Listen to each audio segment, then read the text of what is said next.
bagaimana peran serta masyarakat, swadaya masyarakat, swaklola masyarakat, pemberdayaan masyarakat, ikut juga membantu membangun infrastruktur yang ada di pedesaan. Dengan anggaran yang sangat terbatas, tapi bisa menuntaskan masalah-masalah yang ada di pedesaan, perlu dipecahkan bersama, dibahas bersama dengan warga masyarakat. Betul. Masyarakat ini mereka mengikhlaskan tenaganya, karena masyarakat ini kepingin ya lingkungannya bagus. Pengawasan BPD, Badan Permusyawaratan Desa, kurang efektif. Ya, sehingga banyak kawan-kawan kami yang ada di pemerintah desa harus kesandung dengan aparat penegak hukum.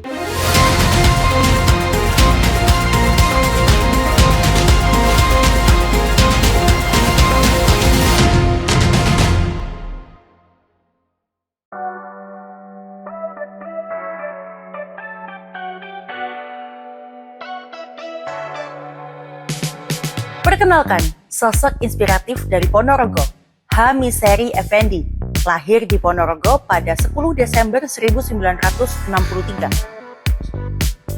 Perjalanan pendidikan beliau diawali dari SD Negeri Pegiring 1, kemudian menuntaskan jenjang selanjutnya di SMP Negeri Pulung dan SMA Negeri 2 Ponorogo. Tak berhenti sampai di situ, beliau melanjutkan studi strata 1 di Universitas Kadiri dan berhasil meraih gelar sarjana pada tahun 1988. Semangatnya untuk terus belajar membawanya meraih gelar Magister Hukum di Universitas 17 Agustus 1945 Surabaya pada tahun 2003. Di bidang organisasi, H. Miseri Effendi menunjukkan komitmen luar biasa dalam membangun partai politik di daerahnya, mulai dari posisi sekretaris hingga ketua DPC Partai Demokrat Kabupaten Ponorogo sejak tahun 2003 hingga kini. Ia juga dipercaya memimpin tim pemenangan dalam berbagai pemilihan strategis, baik di tingkat kabupaten maupun provinsi, termasuk pemilihan Gubernur Jawa Timur pada tahun 2008, 2013, dan 2018. Dalam dunia pemerintahan, beliau aktif sebagai anggota DPRD Kabupaten Ponorogo sejak 2004 dan telah menduduki posisi Wakil Ketua DPRD selama 2 periode, dari 2014 hingga 2024. Sebelumnya, ia juga pernah menjabat sebagai Ketua Fraksi Partai Demokrat dan Wakil Ketua Komisi C DPRD Ponorogo. Sebelum mengabdikan diri di dunia politik dan pemerintahan, H. Miseri Effendi pernah berprofesi sebagai pengacara, guru, dan dosen, membuktikan dedikasi dan keahliannya dalam berbagai bidang. Dengan pengalaman dan integritas yang kuat, H. Miseri Effendi terus berkomitmen mengabdi untuk kemajuan Ponorogo dan kesejahteraan masyarakatnya, menjadi pilar utama dalam perjalanan demokrasi dan pembangunan daerah.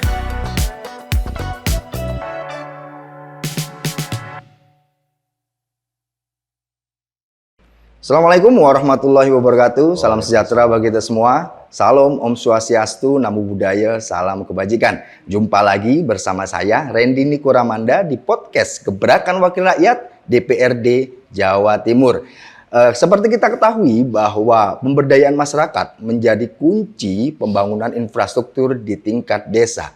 Dan tentu saja peran masyarakat ini sangat penting. Untuk tahu lebih jauh mengenai peran masyarakat ini, saya sudah bersama anggota Komisi D DPRD Jawa Timur, Pak Miseri Effendi. Langsung saja kita sapa beliau. Selamat siang, Pak. Selamat siang, Mas. Assalamualaikum warahmatullahi wabarakatuh. Waalaikumsalam warahmatullahi wabarakatuh. Pak, langsung saja saya tanya, Pak. Bagaimana sih menurut Bapak peran utama masyarakat dalam hal pembangunan infrastruktur di tingkat desa? Ya, baik. Jadi memang infrastruktur yang ada di pedesaan. Siap. Kalau kita potret, perlu ada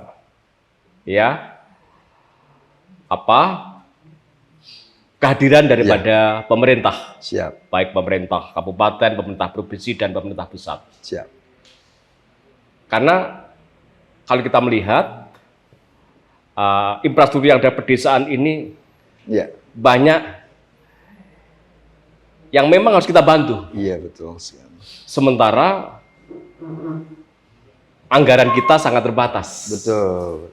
Fiskal kita sangat terbatas. Betul. Apalagi dapil kami dapil 9. Hmm. Nah, untuk mengurai daripada keterbatasan itu, Iya. salah satu solusinya adalah bagaimana peran serta masyarakat, Hmm. swadaya masyarakat, swaklola masyarakat, pemberdayaan masyarakat, ikut juga membantu membangun infrastruktur yang ada di pedesaan. Ya, ya. Apakah itu pembangunan jalan, Ya. pembangunan jaringan, dan pembangunan air bersih, dan lain sebagainya. Jadi memang sangat-sangat penting keterlibatan daripada masyarakat Ya. untuk ikut diajak membangun desa, Ya, ya. agar desa keluar dari persoalan infrastruktur yang memang menjadi kendala yang selama ini dialami, dikeluhkan oleh kawan-kawan yang ada di pedesaan. Baik. Menurut Pak Misri, masyarakat ini terlibatnya nanti dalam hal apa? Mulai dari pemeliharaan, pembangunan, atau pengawasan, atau Ya. seperti apa menurut Pak Misri? Ya, kami berharap keterlibatan masyarakat ini diawali dari awal, Ya. dari perencanaan dulu. Ya, ya. Jadi kalau orang diajak mulai dari awal, Ya. tidak di tengah, tidak di akhir, Ya, ya. itu akan lebih bersemangat. Betul, betul, betul. Tapi kalau diajaknya itu di tengah atau di akhir, Ya. itu ogah-ogahan. Iya. Itu karakter Betul. masyarakat kita. Hmm. Maka kami berharap kepada para pemangku kebijakan agar masyarakat kita libatkan mulai dari perencanaan. Ya, ya, ya, sepakat ya, Pak. Ya, Ya, ya, ya. dengan anggaran yang sangat terbatas, tapi bisa menuntaskan masalah-masalah yang ada di pedesaan, perlu dipecahkan bersama, Iya, iya. dibahas bersama, Iya. didiskusikan bersama Betul. dengan warga masyarakat. Betul, betul. Mana yang kita dahulukan?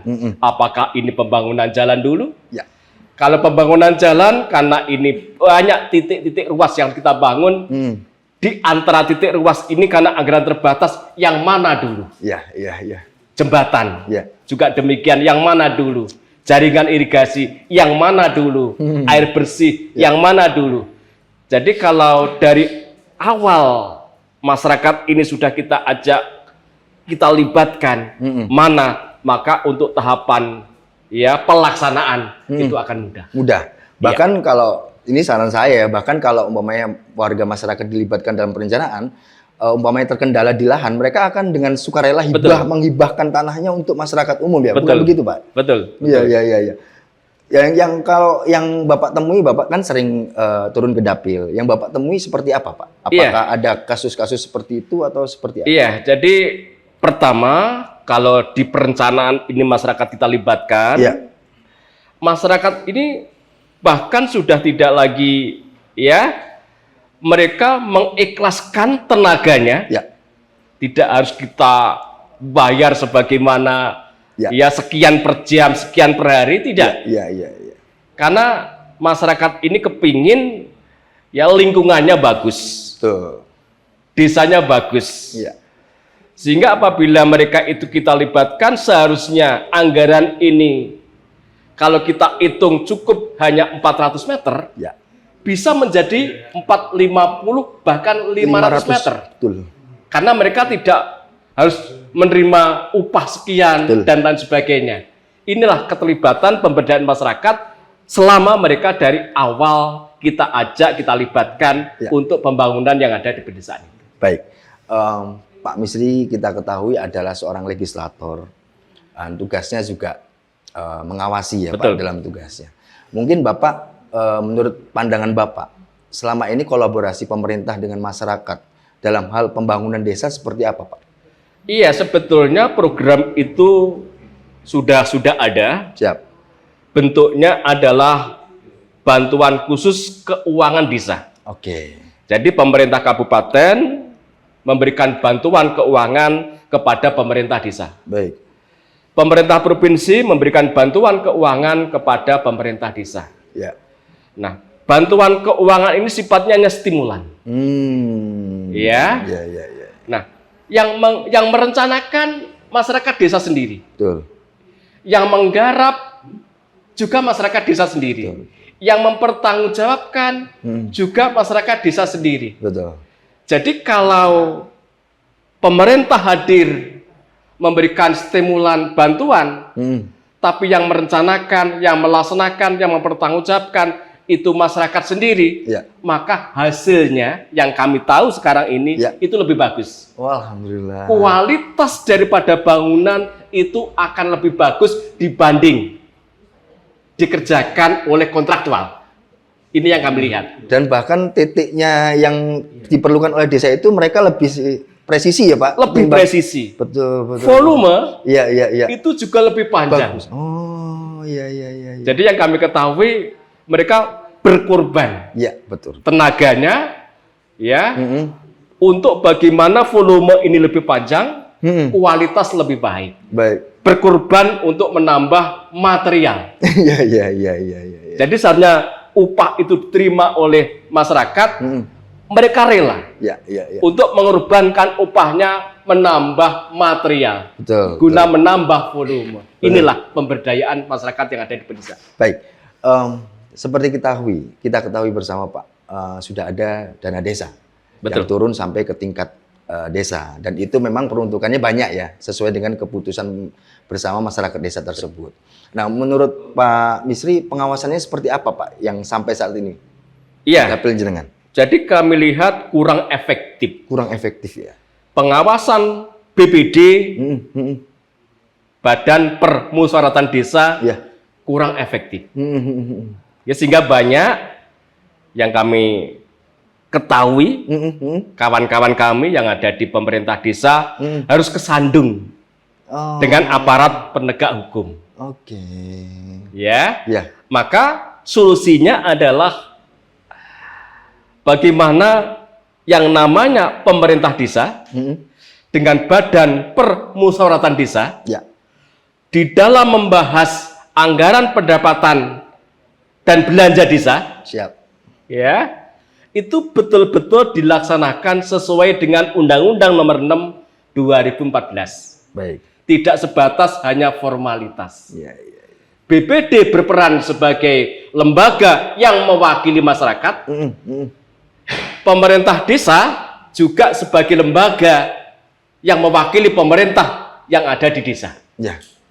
Kalau dua-duanya ini bisa ya menjalankan fungsinya masing-masing, BPD bisa menjalankan fungsinya sebagai Badan Permusyawaratan Desa, kemudian pemerintah juga bisa menjalankan fungsinya sebagai wakil yang terbawah di desa. Saya yakin keputusan yang akan dapat dihasilkan itu akan lebih baik.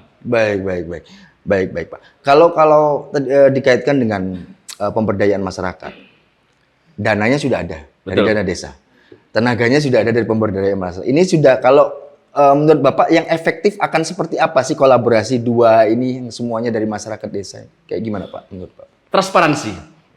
Siap. Ya. Jadi orang desa ini gampang karena saya juga orang desa. Iya. Saya berasal dari orang desa. Ya. Yang penting ada keterbukaan, Siap. ada transparansi untuk apa dan sebagainya. Bahkan mereka berani berkorban. Betul. Ya. Itu. Tetapi apabila anggaran ini tidak begitu terbuka, ya bahkan ya tertutup, tidak jelas, ya tentu masyarakat ogah-ogahan untuk diajak bagaimana pemberdayaan, diajak untuk bagaimana program ini berjalan.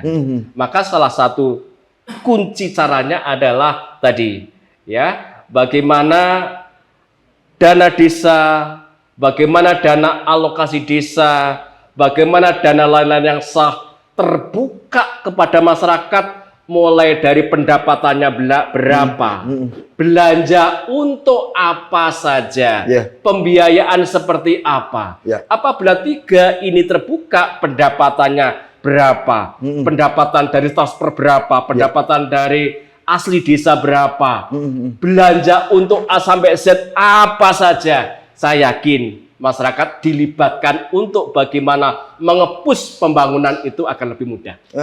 Ya, meskipun Transparansi. ya, meskipun kadang mereka mempertanyakan ya Pak ya. Kadang mereka ketidaktahuan itu karena memang kurangnya sosialisasi menurut saya. Betul. Baik. Kalau yang Misri yang Bapak temui ketika kemudian turun ke lapangan, tantangan utama mereka ketika terlibat dalam pembangunan infrastruktur di desanya masing-masing itu apa sih Pak?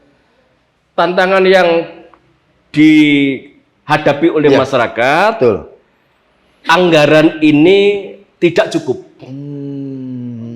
Ya. Katakanlah di suatu desa itu ada 3 dusun. Ya. Nah, sementara anggaran ini harus kita bagi menjadi 3 dusun. Betul. Nggak cukup. Betul. Ya kan? Ya. Karena nggak cukup, maka dalam keputusan itu hanya dialokasikan untuk 1 atau 2 dusun. Sehingga dusun yang 1 tidak mendapatkan program. Dusun yang 1 mengantri untuk tahun anggaran di tahun berikutnya, betul. 2026. Nah, inilah yang kadang-kadang yang terjadi di suatu perencanaan di desa karena keterbatasan daripada anggaran yang ada di desa itu. Maka tadi kami sampaikan ada program dari pemerintah yang namanya bantuan keuangan kepada desa. Ya. Dari pemerintah kabupaten, Ya. dan itu tidak kontraktual. Itu diserahkan pure kepada pemerintah desa. Silahkan direncanakan, silahkan dilaksanakan, tapi pertanggungjawabkan kepada kami anggaran ini untuk apa. Jadi sepenuhnya itu adalah mandat yang diberikan oleh pemerintah kabupaten kepada desa. Baik, kalau di beberapa daerah, kita ketahui kultur Indonesia ini kan banyak ya Pak. Betul. Ya? Beragam. Kadang sosial budaya itu di suatu daerah menjadi hambatan terkait pembangunan infrastruktur di desa itu sendiri. Menurut Bapak seperti apa? Apakah itu menjadi hambatan atau tidak? Iya, kalau di Mataraman. Ya, Mataraman. Ya, ini Ponorogo, Pacitan, Trenggalek, Ngawi, Magetan. Ini masih luar biasa. Kegotong royongannya, Guyup Bang ya. keguyupannya, kerukunannya, Luar biasa. khususnya di pedesaan. Kami ngomong di pedesaan. Ya. Jadi kalau di pedesaan itu ada keluarga yang punya hajat, Betul. punya gawe, itu luar biasa berduyun-duyun membantu. Betul. Nah, sehingga apabila potensi kegotong royongan, kerukunan ini betul-betul bisa ya kita maksimalkan. Dengan program yang kita bantu melalui pemerintah daerah, kabupaten dan pusat, saya yakin pemberdayaan yang ada di desa akan dapat berjalan untuk mempercepat pembangunan yang ada di pedesaan itu. Baik, saya tertarik dengan kata-kata gotong royong dari Pak Misri barusan. Perlukah kalau sekedar gotong royong kan biasanya tiap minggu selalu ada masyarakat. Perlukah kalau untuk bicara infrastruktur desa mereka diberi pelatihan swakelola khusus untuk ikut mulai dari awal perencanaan, pemeliharaan, penggunaan dan lain sebagainya. Perlu tidak pelatihan-pelatihan seperti Jadi sekarang bahkan itu sudah. Oh sudah ya. Luar biasa. Jadi teman-teman yang ada di pedesaan itu sudah dilibatkan. Kalau ada program-program dari pemerintah yang sifatnya swakelola. Ya. Jadi nggak boleh ditangani oleh perangkat desa, nggak boleh. Swakelola ini pure oleh masyarakat. Ya. Panitia dibentuk oleh desa, monggo. Kepanitiaannya. Tapi keanggotaannya pure adalah masyarakat yang ada di desa itu. Ya. Mulai perencanaan silakan. Jadi pemerintah desa dan kami hanya sifatnya membimbing saja. Tapi eksekutornya ada pada masyarakat dalam upaya untuk menumbuh kembangkan pemberdayaan yang ada di pedesaan. Saya rasa dengan begitu juga mereka memiliki rasa memilikinya Betul. dan tanggung jawabnya juga sangat tinggi ya untuk Betul. memelihara infrastruktur yang dibangun itu Pak ya. Betul. Apakah itu juga terjadi di Mataraman juga atau seperti apa Pak? Ya, jadi ya di Matraman tadi contoh ya. Contoh kemarin kami datang ke Kecamatan Kerayun. Betul. Jalannya rusak. Oke. Ada yang beli semen. Ya. Ada yang beli pasir. Ya. Ada yang beli koral. Ya. Nah, anggaran untuk material ini lebih banyak swadaya. Ya. Termasuk kami dimintai bantuan. Betul. Termasuk masyarakat ya ada yang menyediakan dan sebagainya. Ini bentuk-bentuk dari pemberdayaan. Ya. Kemarin di Pacitan, Ibu Gubernur menyerahkan bantuan aspal drum. Iya. Tapi kan tidak cukup pembangunan jalan hanya aspal drum. Ya. Kan butuh koral, Ya. butuh pasir, Ya. butuh tenaga. Dari mana koral, pasir, tenaga? Pemberdayaan masyarakat. Pemerintah hadir melalui bantuan aspal Ya. drum. Ya. Jadi modal-modal yang kayak beginilah, masyarakat dilibatkan yang kayak beginilah, yang insya Allah bisa mempercepat pembangunan dan bisa keluar daripada fiskal yang dihadapi oleh masing-masing daerah karena sangat-sangat minimalis. Baik, kalau kita ngomong pemberdayaan masyarakat, kita tahu bahwa tiap daerah itu selalu punya lokal heroes, Pak ya. Betul. Perlukah orang-orang yang dianggap dalam tanda kutip mampu ini ikut membantu atau diminta ikut berpartisipasi dalam swasembada untuk meringankan fiskal tersebut untuk daerahnya sendiri? Perlu tidak? Sudah. Sudah dilakukan. Di Ponorogo, luar di biasa. Pacitan kan sudah. Wow. Jadi saudara-saudara kami Ya. yang bekerja di luar negeri, Wah, TKW maksudnya? TKW, TKI, ya, apakah itu di Jepang, Ya. apa di Korea, apa Baik. di Taiwan, apa di Hong Kong, apa di Malaysia, apa di Singapura, itu memberikan kontribusinya, membantu untuk ya material yang memang dibutuhkan oleh lingkungan, Ya. oleh masyarakat, oleh desa, ya, yang tadi kami sampaikan, ini harus ada semen, ini harus ada pasir, ini harus ada koral, dan lain sebagainya. Ya. Sebagian daripada anggaran itu adalah partisipasi dari saudara-saudara kami yang menjadi tenaga-tenaga kerja Ya. yang ada di luar negeri. Terima kasih tentu kami sebagai wakil rakyat atas partisipasi kawan-kawan yang ada di luar negeri. Baik, kita masyarakat tentu banyak golongannya, Pak. Umurnya juga Betul. beragam. Kita bicara mengenai generasi muda dulu. Di mana nantinya mereka ini dilibatkan dalam pembangunan infrastruktur, di non-infrastruktur atau dalam teknisnya untuk generasi muda, menurut Pak Misri? Iya, jadi memang harus kita bagi ya. Ya, Ya, karena mereka punya potensi, punya SDM yang tidak sama. siap. Mereka yang punya SDM di bidang teknis ya tentu kita letakkan ke sana. Siap. Mereka yang punya SDM desain ya kita tempatkan di sana. Mereka yang punya background terkait dengan terkait dengan pembangunan yang ada di itu ya kita tempatkan di situ. Ya. Jadi apabila potensi-potensi anak muda ini ya kita gali sesuai dengan bidangnya masing-masing, ya saya yakin ya potensi ini akan mempercepat pemberdayaan yang ada di masyarakat desa. Ya sesuai dengan bidang masing-masing. Sesuai bidang masing-masing. Iya. Kita ketahui bahwa anak muda dari Ponorogo ini jebolan kuliahnya juga nggak main-main loh, Pak. Betul. Banyak sekali lulusannya. Tapi ketika kemudian mereka ditawari misal, ayo dong balik ke Ponorogo, mereka kesannya ogah-ogahan. Nah, menurut Pak Misri, bagaimana sih cara kita, pemerintah atau legislator menarik minat mereka supaya mau membangun daerahnya? Seperti apa, Pak? Pertama, potensi-potensi yang ada pada ya adik-adik kami yang jebolan-jebolan universitas ternama, Betul. unggulan yang ada di Indonesia. Iya. Ya, harus kita rangkul. Iya. Ya, Pak Bupati merangkul, ya, pemerintah daerah merangkul, kami anggota DPRD merangkul, Ya. sering ngopi bareng. Iya. Ya ngobar, Nobar. ngopi bareng. Ayo kita pecahkan. Ponorogo. Ponorogo ini di samping kota budaya, Ya. tapi juga kota santri.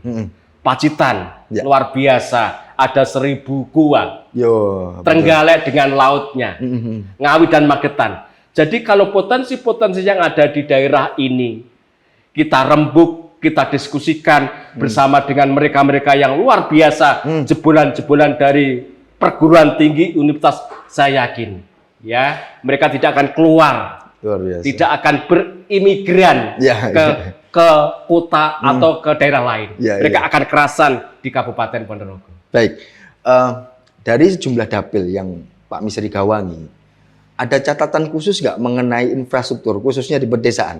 Misal jalannya atau jembatannya atau apa? Keluhan-keluhan yang masuk ke Banyak Pak sekali. Misri seperti apa, Pak? Banyak sekali. Gimana itu? Mengapa banyak? Karena kami ini ya 24 jam. Ya, betul. Bisa dicek di IG saya, Ya, di Facebook saya, di TikTok saya, ya. rumah saya kebuka. Luar biasa. Bukan nanti 2029. Ya. Tapi sejak kami mendapatkan mandat dipilih mewakili Ponorogo, Pacitan, Trenggalek, Ngawi, Magetan, maka kami terbuka bagaimana masyarakat menyampaikan aspirasinya, keluhannya kepada kami. Dan setelah itu kami turun langsung melihat. Kami sudah datang ke Pacitan beberapa kali, Ya. ke Trenggalek beberapa kali, ke Ponorogo beberapa kali, ke Magetan, dan juga ke Ngawi. Ya. Setelah kami bersafari di 5 kabupaten ini, Ya.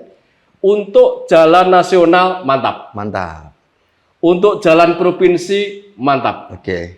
untuk jalan kabupaten dan jalan desa, Desa. kurang mantap.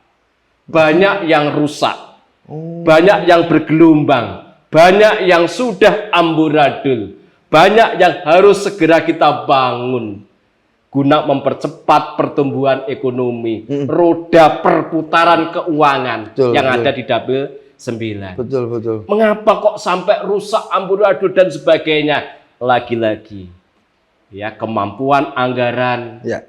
5 daerah ini menggantungkan kepada pemerintah pusat. Ya, Dana alokasi umum, dana alokasi khusus, dana lain-lain yang sah, 5 daerah ini masih menggantungkan kepada pemerintah pusat.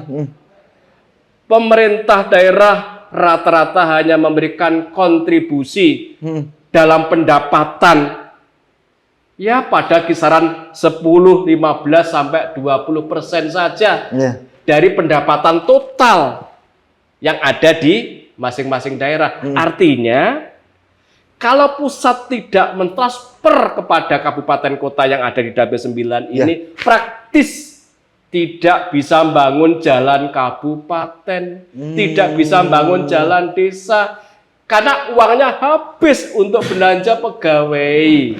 50-60%, Wah. ditambah belanja pendidikan 20%, mandatory spending, ditambah kesehatan 10%, sementara perintah undang-undang infrastruktur 40%, uangnya nggak ada. Makanya kemarin Kabupaten Ponorogo mengajukan pinjaman kepada Bank Jatim untuk membangun jalan-jalan yang memang oleh masyarakat sangat dibutuhkan. Oh, nah ini kan perlu tidak sebenarnya ya dalam tahap sosialisasi ya perlu tidak dijelaskan ke masyarakat bahwa dampak mereka mendapat infrastruktur ini sangat penting loh untuk kedepannya. Menurut Pak Misri seperti Iya, apa? setiap kami datang, kami reses, kami kunjungan dapil, kami diundang, semua kami sampaikan terkait dengan pentingnya infrastruktur, jalan, jembatan, jaringan, dan lain sebagainya. Dan ini uang rakyat, uang panjenengan, APBD, APBN ini uang panjenengan. Jenengan nggak boleh masa bodoh, cuek. Di saat ada kontrak membangun sakar PDW, jenengan harus berani negor ini salah.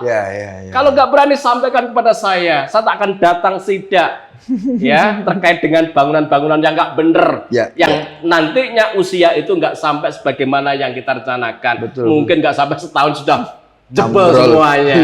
Ini ya yang harus fakta di lapangannya begitu ya. Harus kita libatkan. Jadi kalau di titik ada bangunan, tetapi bangunannya amburadul sak maunya sendiri, ayo rakyat mengawasi.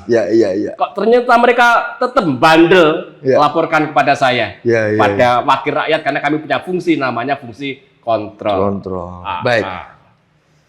Dari penjelasan Pak Misri tadi saya nangkep bahwa kita dihadapkan fakta bahwa kita sangat tergantung dengan dana-dana dari pemerintah pusat. Bisakah dalam konteks pemberdayaan masyarakat, masyarakat ini bisa secara mandiri kemudian menghasilkan sendiri untuk dibuat membangun daerahnya sendiri? Menurut Pak Misri yang efektif seperti apa Pak, kalau bisa? Sebagian daerah sudah melaksanakan seperti itu. Baik. mereka membangun destinasi wisata. Iya. Tapi tidak ada campur tangan dari uang pemerintah, nggak ada. Oh. Mereka bangun destinasi itu lebih kepada swadaya, Iya. swakelola, patungan, cancelengan, dan mereka bisa, ya karena sudah usul di Musrenbang tahun ini, sudah beberapa kali usul, katanya 2, 3, 4, 5, 6, 7 kali, tapi hingga 7, 6, 5, 4 kali nggak juga ada bukti, nggak ada realisasi. Maka mereka akhirnya cancelengan tadi. Potensi yang ada teman-teman di luar negeri, ayo. Iya. Potensi kawan-kawan yang menjadi pengusaha-pengusaha di Jakarta, di kota-kota besar, ayo. Potensi mereka dikumpulin semua, akhirnya ya alhamdulillah.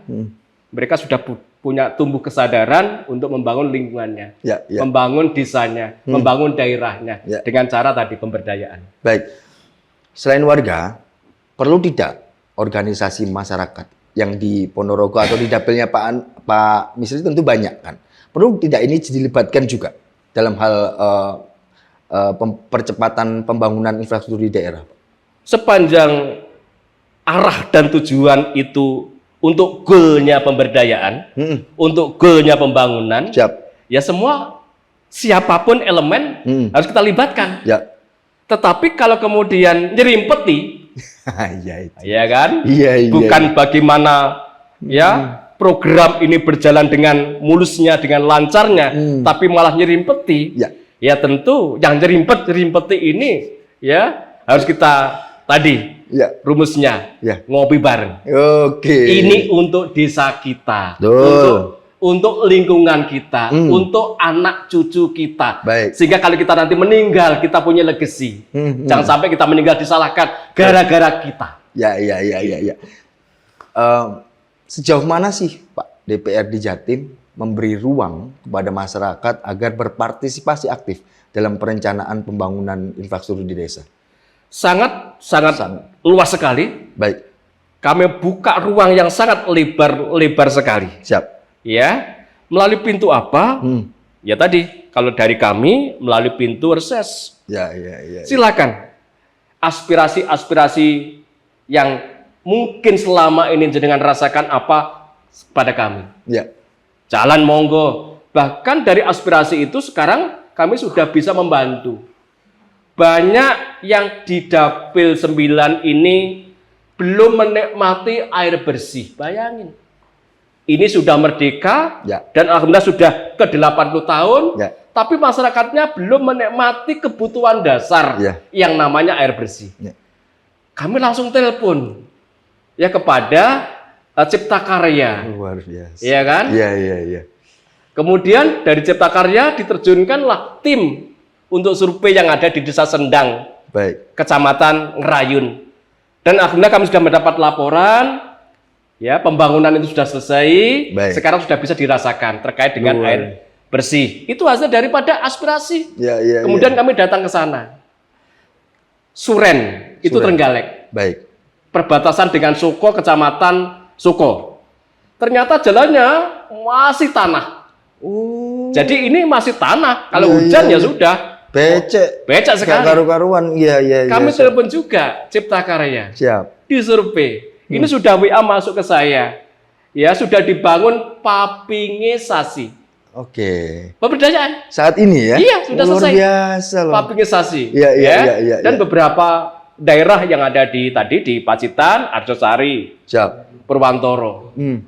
Ya, bagaimana jalan ini dibangun karena ini provinsi yang semula stagnan, sekarang lebar. Anggaran hampir 21 sekian miliar. Kemudian ada juga jalan yang hampir 2-3 tahun longsor tidak kebangun. Yang ada di Selaung itu. Datang ke saya, sekarang udah kebangun. Luar biasa. Lospati, Magetan. Sudah direncanakan, di kiri kanan sudah ditebangi, pohon-pohon, nggak kebangun-bangun. Sekarang sudah kebangun. Ya kalau nggak salah 32 miliar. Inilah pentingnya bagaimana kalau kita reses, betul-betul dimanfaatkan. Tapi setelah kami menerima, jangan kemudian ya kita tidak berjuang di sana. Harus kita perjuangkan di saat rapat-rapat terkait dengan anggaran pendapatan dan belanja daerah. Baik Pak Misri, sebelum saya tutup, saya mohon izin ke Pak Misri untuk menyampaikan pesan, harapan kepada khususnya masyarakat di dapilnya Bapak untuk ikut berperan aktif dalam pembangunan infrastruktur di daerahnya masing-masing. Monggo langsung ke Iya. kamera Bapak. Bersatu kita teguh. Bercerai kita runtuh. Guyub agawe santoso. Serah agawe bubrah. Apabila Dapil 9 desanya kepengen maju, lingkungannya kepengen baik, kuncinya adalah menjaga persatuan dan kesatuan. Guyub rukun. Karena ini kekuatan untuk membangun bagaimana desa dan lingkungan itu bisa kita wariskan kepada anak cucu. Baik. Baik Tribuners, itu tadi bincang santai saya bersama anggota Komisi D DPRD Jatim, Pak Misri Effendi. Semoga bisa diambil manfaatnya. Saya Rendy Kuramanda, pamit. Assalamualaikum warahmatullahi wabarakatuh.